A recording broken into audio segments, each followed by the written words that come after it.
Hola amigos, ¿cómo están?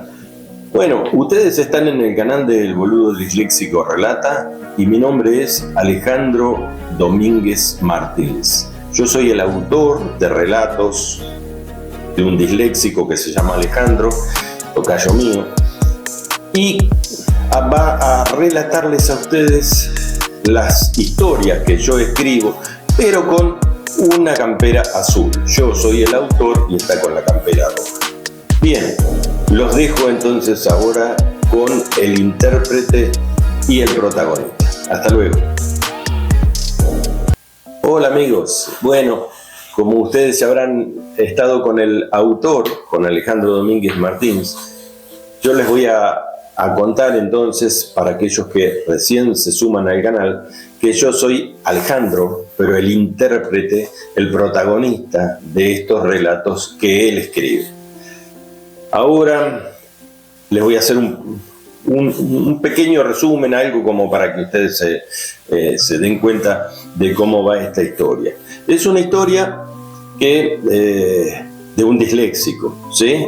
Que soy yo, y que, bueno, ahora estoy un poco enojado con el autor, no lo he dejado dormir, según dice él, pensando en que me ha tocado siempre una vida bastante complicada y yo quiero algún tipo de resarcimiento, ¿sí? Quiero unas vacaciones, quiero que me escriba una historia en la que yo pueda sentirme bien y no con tanta mala onda como es la vida de un disléxico nacido en la década del 60.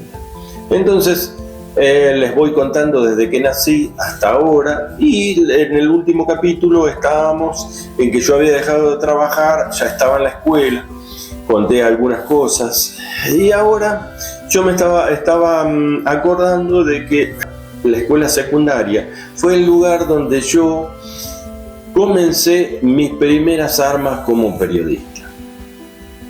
No me pregunten por qué, pero fue ahí. Empecé editando una revista en la que participaban distintos compañeros de la escuela, ¿sí? Las chicas que escribían algunos poemas, pero mucho no se podía ahondar, no se podía hacer periodismo salvo con cosas de música que no tenían nada que ver con política ni con la dictadura feroz que estaba en ese momento. Porque si uno ponía algo, era seguro candidato a ser desaparecido. Los militares no andaban con chiquitas y se cometieron crímenes de lesa humanidad y hacían desaparecer a cualquiera porque sí.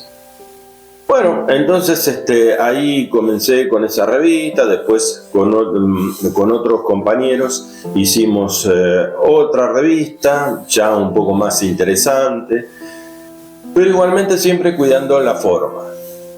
Y al final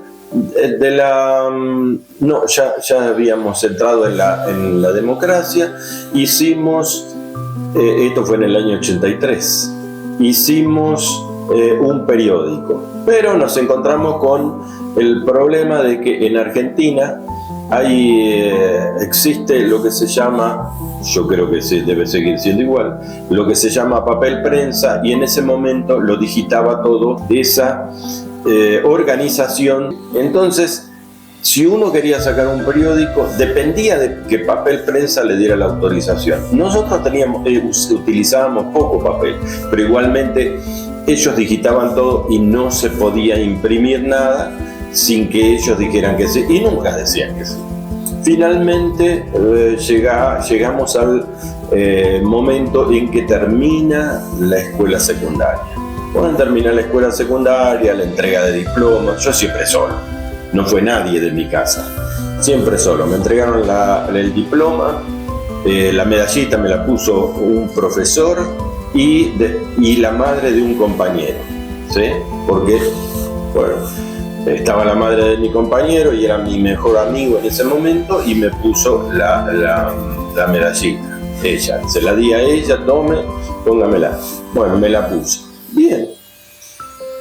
Llegó la fiesta con otros compañeros que tenían auto, uno que yo les había contado, ya que se dedicaba a robar autos Él tenía un taller, se dedicaba a robar autos, los llevaba, el auto específico que necesitaba para reparar alguno de los autos que le habían llevado a sus clientes, le robaba, le sacaba las piezas que necesitaba para ponerle al auto de su cliente, y en la noche sacaba de su taller el auto que se había robado, lo sacaba empujándolo, lo ponía en la calle, lo enganchaba, el padre tenía una grúa, lo enganchaba con la grúa y se lo llevaba y lo tiraba por ahí, ¿sí? Entonces, y les conté que ese muchacho terminó como oficial de la Policía Federal Argentina. Bueno, quedó todo, pasó a ser legal. Entonces, con ese muchacho, otro que era, en ese momento, el tema de la droga no era muy conocido. Se sabía que tomaban droga, quiénes, muchas veces y demás. Bueno, este era conocido y era un drogadicto terrible, tenía un Citroën 13B. Dos autos viejitos, el otro tenía un Renault 4N. Bien, entonces de a poco de la fiesta nos fuimos llevando botellas de sidra, e íbamos algo de 5 o 6 por cada auto. Y nos fuimos sacando botellas de sidra y bolsas de hielo. Entonces las pusimos todas detrás del maletero, digamos, las pusimos todas detrás, en la parte de atrás del Renault 4. Bien, llegado el momento, antes que terminara la fiesta, dijimos nosotros nos vamos porque esto es un bodrio, y nos fuimos, nos subimos a los autos y nos fuimos. ¿Dónde vamos? Fuimos a parar para un lugar, una ciudad que se llama Luján. Todavía no habían habilitado una autopista que ahora hay, no habían habilitado esa autopista, y los carriles tenían cada tanto, tenían unos montículos de tierra para que la gente no anduviera, pero la gente igualmente le encontraba la vuelta y esquivando los montículos de tierra se podía ir. Bueno, nosotros nos fuimos con las 18 botellas de sidra sobre el hielo. Bueno, fuimos.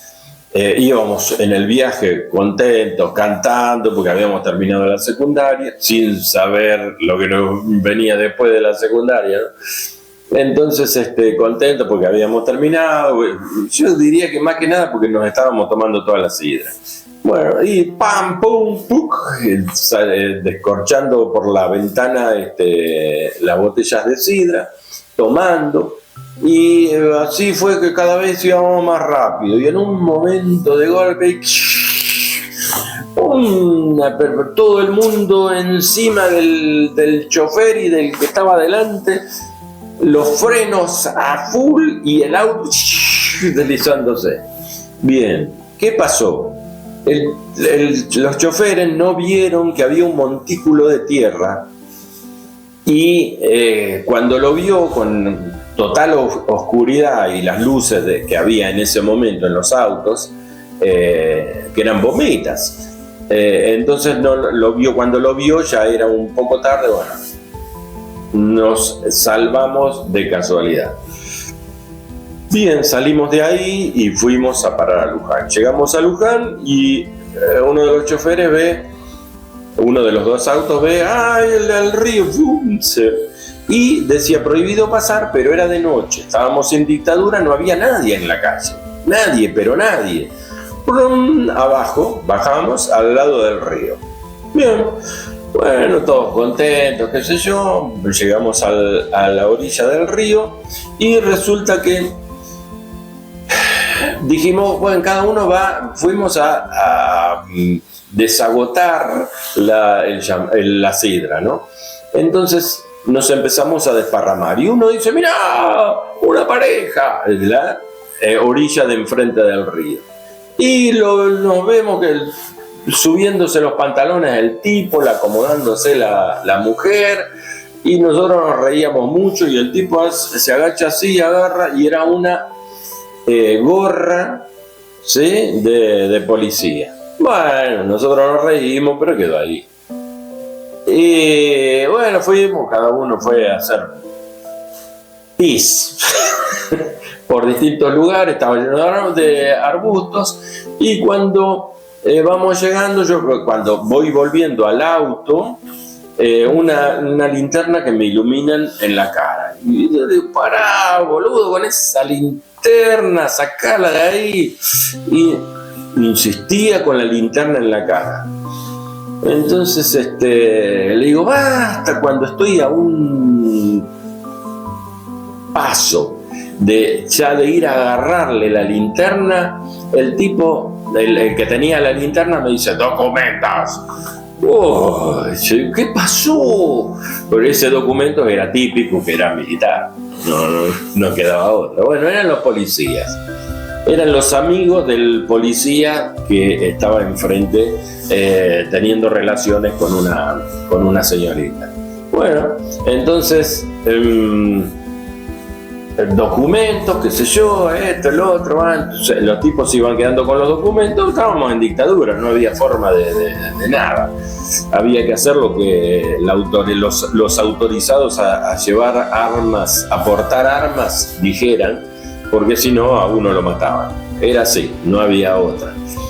Entonces le piden documentos del auto al chofer que tenía el taller mecánico.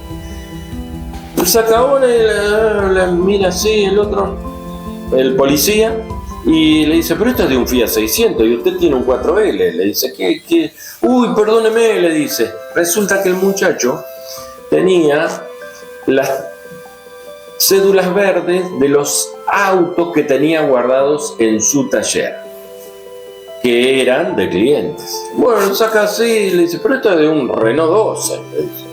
Y le dice, no, todo el mundo arriba, todo el mundo adentro. Dice, vamos a la comisaría. Y le dice, pero escúcheme, le explicaba, yo tengo un taller, le dice, no voy a dejar en mi casa, con la inseguridad que hay, no voy a dejar en mi casa los autos con la cédula verde para que el ladrón tenga todo servido. Bueno, cédula verde en Argentina, en otros países de América no sé cómo será, pero es el documento del auto. Bueno, entonces nos llevan a todos caminando en fila india con las manos acá atrás. Así, y caminando en fila india de a uno, era la noche.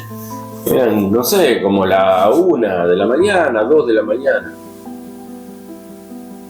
Resulta que vamos caminando, no disparen, somos nosotros de acá, qué sé yo, todo haciendo una historia. Los autos los llevan con cada conductor, ¿sí? Y los hacen estacionar en la puerta de la comisaría. Bueno, entramos, guardia, policía por todos lados, un desastre. Entramos, nos hacen sentar a todos juntos y nosotros estábamos en plan de disfrutar. Y por ahí sale una parejita que habían violado a los dos, a él y a ella. Y sale con un policía y le dice, ¿fue alguno de estos? Y estábamos todos sentados uno al lado del otro. Eso, hasta que contestó, nos miraron a todos los dos miembros de la parejita. Hasta que contestó, yo creo que fue el tiempo más corto y a la vez más largo que sentí en mi vida. Porque yo digo, si esta pareja llega a decir que uno de nosotros se parece, no aparecemos nunca más. Bueno, entonces se sonríen y dicen, no, estos no son. Bueno, zafamos. Bueno, necesito llamar por teléfono. Pum.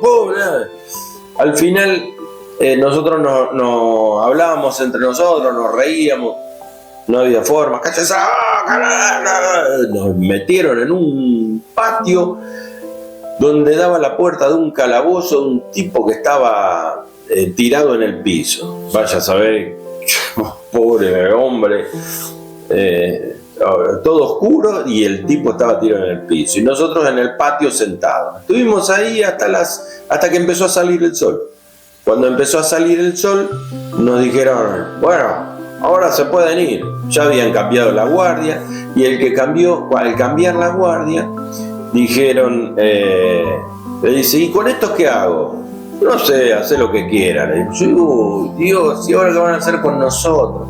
Bueno, no, el tipo, como nosotros hablábamos, dice, no, todo el mundo afuera, se van le dio los documentos a uno, repártanse los documentos y váyanse todos. Bueno, macanudo. Llegamos afuera, el auto estaba vacío, botellas de sidra no había ni una, nada. No habían dado tiempo ni a que se derritiera el hielo, porque también se lo habían llevado. No había agua, no había nada en el auto. Bueno, se habían robado todo, la policía. Nos tuvimos que era la policía, ahora me doy cuenta, era la Policía Federal con base en la ciudad de Luján. Entonces, no encontraron nada, que los autos que este muchacho tenía la cédula verde, no tenían pedido de captura, no habían denunciado robados, nada. Entonces nos dejaron ir. Ahí volvimos cada uno a nuestras casas. Yo llegué a mi casa de día, y mi padre me mira y me dice, ¿vos de dónde? Nos encontramos en la puerta del baño y me dice, ¿vos de qué lado venís? ¿Del lado de afuera o venís de tu pieza? ¿Qué haces vestido? No estuve en toda la noche. ¿Cómo que no estuviste en toda la noche? Entonces le expliqué que me habían metido preso sus amigos, y que había pasado la noche en una comisaría. Bueno, así fue. Hasta el final todo pasó y terminó la escuela secundaria. Al terminar la escuela secundaria, yo estaba buscando qué hacer. Había hecho un montón de cosas, no había trabajo, porque según el gobierno, la dictadura que estaba en ese momento, los argentinos éramos derechos humanos, éramos felices, éramos qué sé yo, éramos tantas cosas que ya no me acuerdo, pero yo no sentía ninguna de esas, ¿no? Y no tenía trabajo. Entonces me encuentro con dos amigos de ese momento, que yo les expliqué. Mis amigos eran lo que yo entendía que tenía que ser de acuerdo a cómo me trataban en mi casa. No eran gente que conmigo se llevaba bien, que nos tratábamos bien. Era gente que estaba permanentemente riéndose de todos los demás, de lo que hacían los demás. Y entre ellos había una persona, un muchacho que era, yo dije en el capítulo anterior, era un ser muy oscuro. Así es que este tipo hacía esa triangulación de hacer sentir mal a los demás, porque mira que tengo este otro más a mano y yo te puedo dejar afuera de mi vida. Y siempre con esas cosas extrañas y raras y retorcidas, ¿sí? Con los que manejaba a todo el mundo. Pero si ustedes saben lo que es un narcisista, se van a dar cuenta que el narcisista les va comiendo el seso, tratándolos bien. Cada uno de ustedes es una hermosa persona, una persona muy inteligente, salvo cuando él quiere, ahí da el zarpazo, el golpe certero en que a uno lo hace bolsa. Y fue entonces que el amigo que teníamos en común lo invitó a ir a una entrevista de trabajo con la posibilidad de entrar a las filas, digamos, ¿no? A engrosar las filas de empleados estatales, empleados del Estado. Él rindió, con estenografía tenía buena mano, o sea, con la máquina de escribir se llevaba bien, rindió todo bien, pero al otro día viene nuestro amigo en común, y le trae la mala noticia de que no podés entrar porque el gobierno militar, que era el que todos éramos iguales y que nada para un argentino nada mejor que otro argentino y qué sé yo, todas las estupideces que nos metieron en la cabeza o que nos querían meter en la cabeza. Y le dijo no podés entrar a trabajar porque resulta que vos sos argentino, pero no sos tan igual a los otros argentinos, o sea, a los argentinos que quiere el gobierno. Tu piel es más oscura que la nuestra y no te quieren por tener la piel oscura. Era muy normal eso y yo creo que debe seguir todavía en algún aspecto, debe seguir así. Entonces el otro se le rió y le dijo, no te quieren por negro, que negro no, ya les expliqué que negro en Argentina es la gente pobre, ¿sí? Porque se tiene a la gente pobre que viene del interior a trabajar en Buenos Aires, se la tiene como de una clase social más baja, son como eran los malvinenses para los ingleses, eran kelpas, eran de tercera categoría. Bueno, lo mismo hacen con la gente de tez más oscura.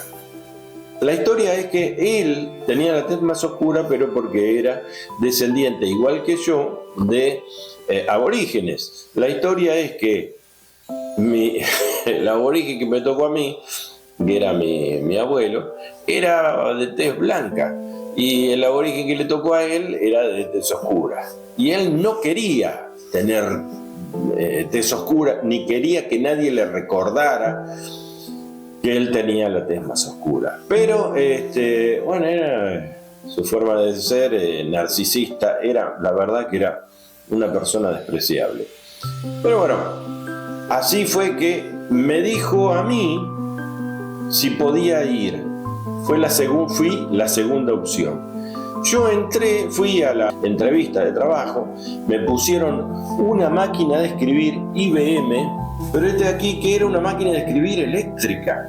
Yo en mi vida había visto una máquina de escribir eléctrica y las IBM eran las primeras, que únicamente lo que tenían de diferente con las mecánicas era que tenía un motor que accionaba, que cuando uno tocaba una tecla accionaba la parte mecánica de los tipos, digamos, el plomito donde está la letra, y salía. Esa era la diferencia que tenía esa máquina de escribir con la otra, la tradicional de toda la vida, que ya no se fabrican más. La última fábrica cerró ya hace bastantes años atrás. Entonces me dieron esa máquina que era un tractor, era gigante. Yo miraba IBM, decía, y ustedes, vos venís del mismo lugar donde está la NASA, que llegaron a la Luna. Esta la trajeron de la Luna, pensaba yo. Hacía un ruido tremendo. Y yo hice lo mismo, no la conocía, me dijeron, se prende del costado, la perilla de donde se prende la tecla, de donde se prende está al costado.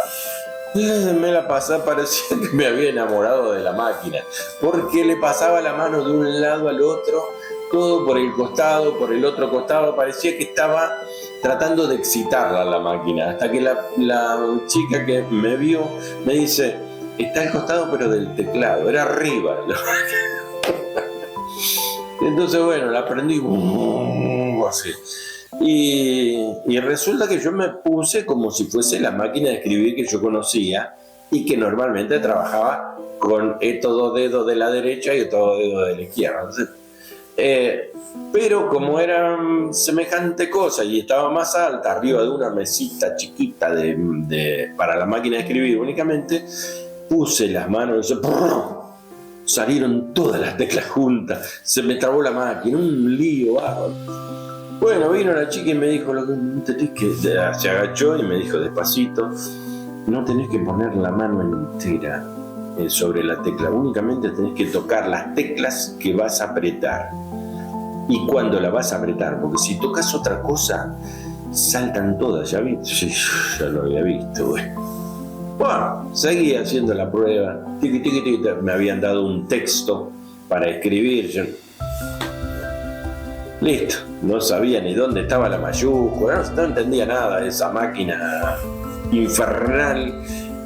que más que IBM parecía la letra de inmensa bola de miércoles, parece. Bueno, la historia es que mientras estoy tratando de escribir algo que me quede una palabra entera, porque no me quedaba nada, por ahí tocaba algo y la máquina del carro de la máquina se corría o empezaba, cambiaba de renglón. Bueno, como sea, siento un golpe en el hombro, como si fuese un madero de 4x4 de lado, ¿sí? Que le pegan a usted en el hombro, ¡pah! Siento y me doy vuelta pensando que era este amigo que me había llevado a rendir el examen. Me doy vuelta como para recordarle que su madre, su abuela, toda su familia, ¿no? Y miro a una chica que me dice, perdóname, me decía. Resulta que se había puesto con su otra inmensa bola de miércoles, se había puesto a escribir, pero a esa máquina cada tanto, después me explicaron, se le saltaba algo adentro y pegaba el tirón de la correa que maneja el carro y tiraba justo de golpe, ¡pum! Y salía el carro, que era una cosa de hierro grandísima, salía despedido para el otro lado y justo al final de la carrera me agarró el hombro a mí. Le dije, no pasó nada, con una sonrisa, pero mi primer cara se la comió, que después lo charlamos con ella y nos reíamos mucho. Y bueno, rendí, todo mal, porque la máquina esa no la conocía, yo apenas conocía la de las mecánicas, las que existían antes. Y bueno, yo tenía una en casa que era una de esas de hierro fundido, no sé si era Royal, no me acuerdo qué marca era, pero era una de esas de hierro fundido, altas, que había que pegar para que se movieran las teclas, que cada tecla parecía una moneda en Argentina eran de $1, unas monedas grandes, que después se las tiraban a los políticos esas monedas. Bueno, y entonces resulta que me voy y antes de llegar afuera del edificio viene este amigo corriendo y me dice, pará, me dice, ¿qué pasa? Me dice, ¿cómo te fue? Y digo, mal, con esas máquinas infernales, yo no las conozco, no sé nada, y encima esa parece que estaba rota. No, si antes que empezara la prueba, el examen, mi jefe me dijo, sí, porque es blanquito y rubiecito. Yo tenía el pelo más claro, no tan oscuro como ahora, ¿no?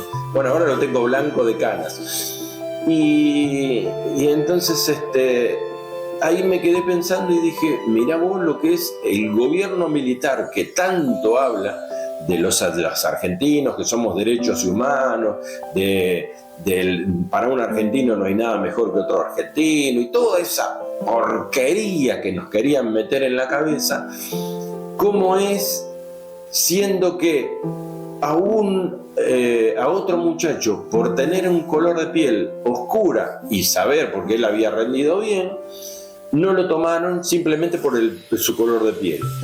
Y a mí, que venía más o menos del mismo lado, también mezcla de aborigen, éramos vecinos, habíamos terminado la escuela prácticamente juntos, él terminó un año antes que yo. Resulta que a mí me toman habiendo hecho todo mal, nada más que porque era blanquito y tenía el pelo medio rubiecito. Entonces eso a mí me empezó a molestar muchísimo dentro de ese trabajo, que empecé a trabajar. Bueno, en el trabajo empecé como contratado. El gobierno de Reconstrucción Nacional se llamaba, la bosta que le habían puesto los militares. Resulta que nos pagaban como contratados y cada mes cobrábamos como si hubiésemos trabajado en una provincia del interior distinta. El contador, cuando me iba a pagar, me decía, bueno, ¿dónde trabajaste este mes? Porque nos daban un cheque. Y no teníamos obra social, no teníamos como es para el descuento para la caja jubilatoria, no teníamos nada. Un día se les antojaba y nos echaban. No teníamos nada, pero derecho a nada. Lo único que teníamos, eso sí, era un sueldo que no existía. Era un sueldo por moneda. Trabajábamos ahí por moneda. Aunque la verdad que yo tengo que ser franco, de un mes yo creo que trabajaba 3 días, no trabajaba más de 3 días. Después el resto del mes me aburrí. Entonces jugábamos a distintas cosas. Ahí en la oficina éramos 8. Eran 7 mujeres y yo era el único varón. Y jugábamos al tutti frutti, qué sé yo, ya no sé, no me acuerdo qué jugábamos. Nos contábamos anécdotas. Jugábamos, hacíamos juegos de palabras con otra compañera con la que me había golpeado en el hombro.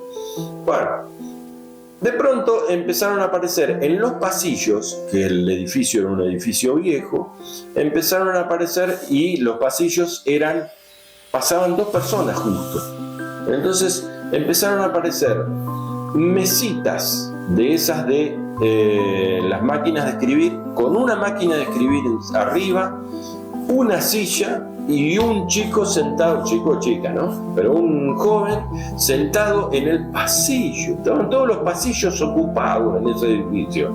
No había cómo caminar tranquilo, porque si uno se cruzaba de frente con otro empleado, que había un montón, tenía que frenar y esperar que uno podía pasar, los 2 a la vez no.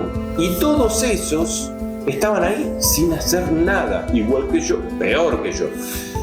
Pero siempre se los veía con un libro, así abajo de la máquina de escribir, que eran estudiantes universitarios.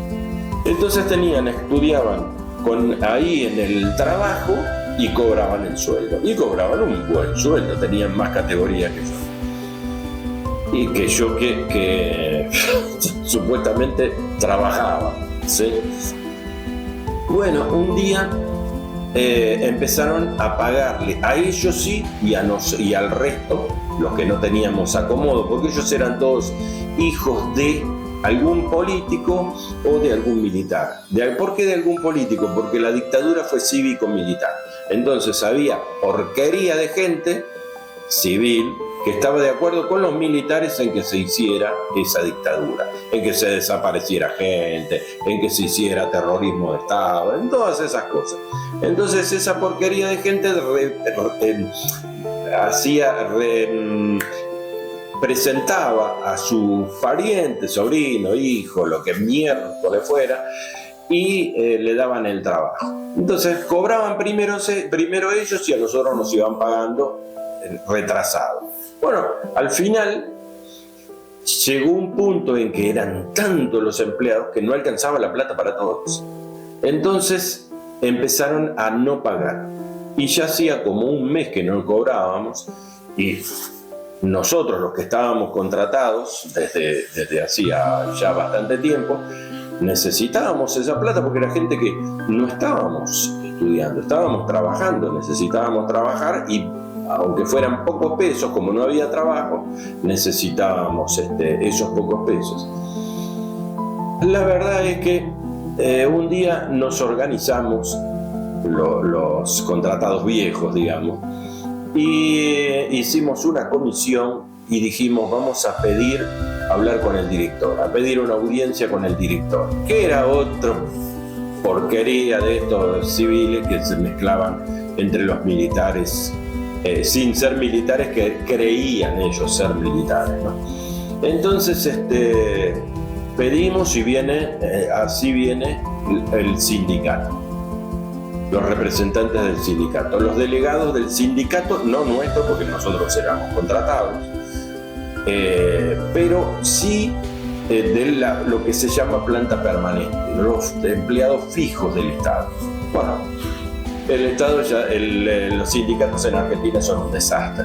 No representan a ningún obrero, se representan a sí mismos y hacen acuerdos para ellos mismos. Entonces viene el sindicato y dice, nosotros los vamos a llevar a hablar con el director, nosotros los vamos a representar. Entonces ahí salté yo y dije, mirá, no nos representaste antes, no viniste a saltar antes por nosotros, y ahora que estamos organizados, venís vos. ¿Vos te crees que yo te voy a creer? Ya lo conoce todo el mundo en Argentina, lo que es el sindicato, que es una mafia, ¿no? Entonces, dice, no, pero nosotros nos solidarizamos. Bueno, te hubieras solidarizado antes, ahora no te queremos ver. Bueno, listo. Entonces, que sí, que no. Bueno, yo me planteé con que no quiero nadie. El sindicato sí es una mafia. El sindicato no me iba a solucionar nada. Bueno, entonces fue que finalmente dijo, bueno, pero nosotros queremos ir y no vamos a hablar. Bueno, si no van a hablar, hablando con los otros muchachos también elegidos por los contratados, dijimos, bueno, que vengan y no hablan, pero no hablan. Bueno, vamos a la audiencia con el director de ese edificio, y el director sentado en su escritorio, ¿no? Lámpara, todo, una cosa bárbara, increíble. Llegamos ahí a una biblioteca detrás, bárbara, no sé para qué, porque al final era un civil haciendo un golpe militar. Entonces fuimos a la reunión y llegó la señorita que estaba ahí hablando del sindicato. Empezó a hablar como si le faltaba el cigarrillo en una mano y el vaso de whisky en la otra. Parecía una cabaretera, hablando con el director. Y los dos tipos, más o menos lo mismo, nada más que como eran hombres, no les quedaba bien. O como intentaban. No les quedaba bien. No le quedaba bien para nada, pero la chica parecía una cabaretera. Bueno, terminaron con esa tontería y digo, ellos quieren hablar, así como nosotros venimos a acompañarla para... Entonces empezamos a hablar nosotros y el tipo dice, sí, ahí tengo los cheques en la caja fuerte. Y entonces el tipo dice, sí, yo ahora pongo la firma, ahí tengo los cheques ahí vayan tranquilos, que mañana cobran. Entonces yo sabía que no íbamos a cobrar, y el sindicato decía, sí, los del sindicato. No íbamos a cobrar, estaban en connivencia el sindicato y el director. Se ve que lo habrían arreglado antes, como de costumbre. Entonces yo agarré, puse los dos puños así, no le pegué. Los puse sobre el escritorio y ¡pum! Y el escritorio sonó, que estaba con un vidrio gigante con fotos de su familia y de no sé qué militares, y el tipo mezclado entre militares, fotos ahí. Y le digo, mire, vamos a hacer claro, nosotros vinimos acá a hablar con usted para que nos solucione el tema, porque ya trabajamos más de un mes, porque habíamos trabajado un mes, teníamos que cobrar y no nos pagaban, ya nos iban a deber 2 meses. Entonces tenemos que cobrar porque nosotros venimos a trabajar y nos corresponde ese sueldo miserable que ustedes nos dan, pero nos corresponde. Entonces, si usted no nos soluciona este tema ahora, nosotros cruzamos enfrente, que estaba por volver la democracia. Entonces había muchos periodistas apostados en el Congreso. Y el Congreso no funcionaba porque era una dictadura militar. Entonces nos dejan, el tipo cambia la cara y dice, bueno, espere un momento, yo voy a llamar por teléfono.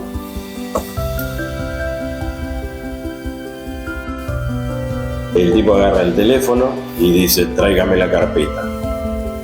Entra alguien, no me acuerdo si era un hombre o una mujer, le traen la carpeta, el tipo dice, empieza a pasar así, firma, pasa otra hoja, firma, otra hoja, firma, varias firmas, y el tipo me muestra así, dice, ya está firmada la autorización para que ustedes cobren. ¿Seguro que vamos a cobrar? Sí, ustedes ahora se van, cuando termina el horario de trabajo, van pasando por la oficina de personal y ahí les van a dar el cheque.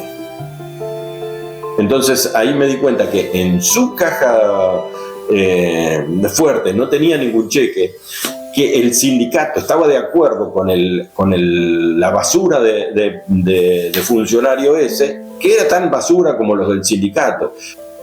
Cobramos y no puedo seguir contándoles, ya se hizo muy largo. Así que en el próximo capítulo yo les voy a contar otra historia sobre esto.